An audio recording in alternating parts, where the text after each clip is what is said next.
Son behind me. This was a huge city, and it was never rebuilt back to the size that it was.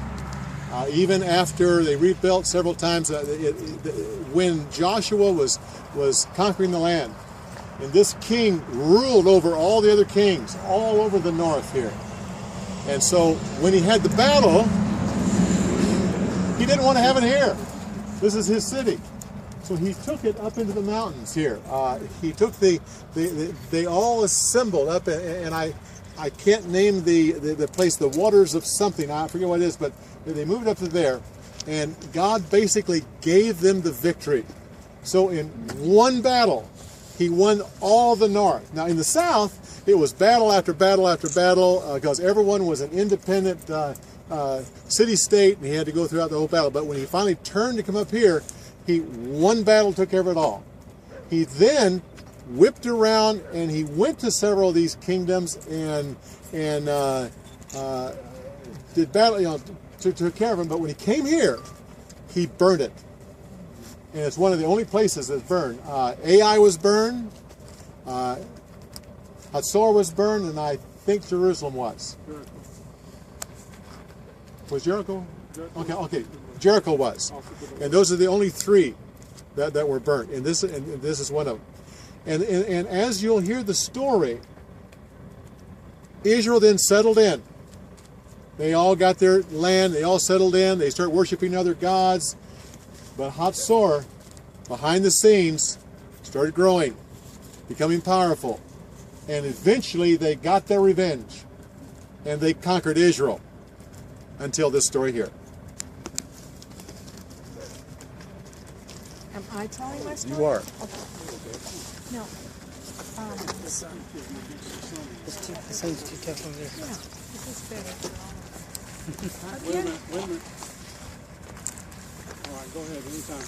Again, Israel did evil in the sight of the Lord, bowing down to worship idols like all their pagan neighbors who didn't even know the true and living God.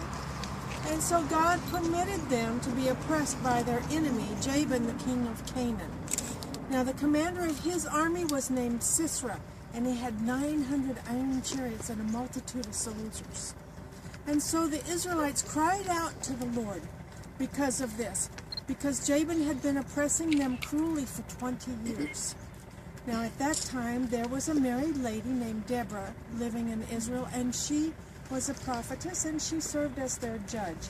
She would sit under the palm tree of Deborah, and whenever the people had a dispute or a problem, they would come to her, and she would judge and help them solve that. Now one day she sent a message asking for Barak to come. He was one of the sons of Naphtali. When he came, she said, God gave me a message to tell you, and this is the message. Go up with troops to Mount Tabor. Take 10,000 men from the sons of Naphtali and the sons of Zebulun, and go up, and I will cause Sisera, the commander of the army of Canaan, to come against you together with all his chariots and men, but I will give you the victory over him. Now, when Barak heard this, he said to Deborah, I'll go if you'll go, but if you won't go, I won't go. She said, I'll surely go, but you won't get the glory for this. It will be a woman who defeats Sisera. And so when Barak went to gather the troops, Deborah went with him. And they went up to Mount Tabor with the troops, and someone told Sisera about it. He gathered all of his multitude of soldiers together in the chariots and came against them at the river Kishon. And God fought against Sisera. And with the sword of Barak and his men, Sisera's men were being defeated right and left. Sisera jumped down from his chariot and started running off on foot. Meanwhile, Barak and his men are killing all the Canaanite soldiers until there was not a single one of them left standing. Now, while Sisera was running away, he passed by the tent of Jael. Jael's husband had made an alliance with the king of Canaan, and he had pitched his tent not far away. So Jael went out to meet Sisera as he came running away past her tent, and she said, come in here. come in here and rest a while. You'll be safe in here. You'll be okay. He came into her tent. She covered him up with a blanket. He said, I am so thirsty. Please give me a drink of water. Well, she opened up a jug of milk and gave him some milk to drink. He said, go stand by the door of the tent. If any man comes running by here asking, is there a man in here? You tell him no. And so then Sisera lay down on the floor of the tent, and he was so exhausted that he fell into a very deep sleep.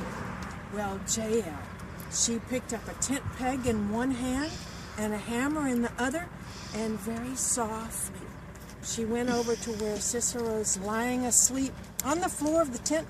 She held the tent peg above his head, and she hammered it right through his temple, and it went all the way through his head and down into the ground, and he died there in his sleep. So soon Barak came running by, pursuing Sisera. She went out to meet him. She said, come, I'll show you the man that you're seeking. Well, when he went in her tent, look, there was Sisera dead with a tent peg driven through his head. And so this is how God subdued Jabin, the king of Canaan, that day.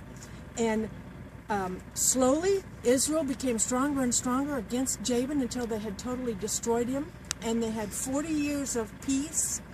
And you can read the song about this in Judges chapter 5.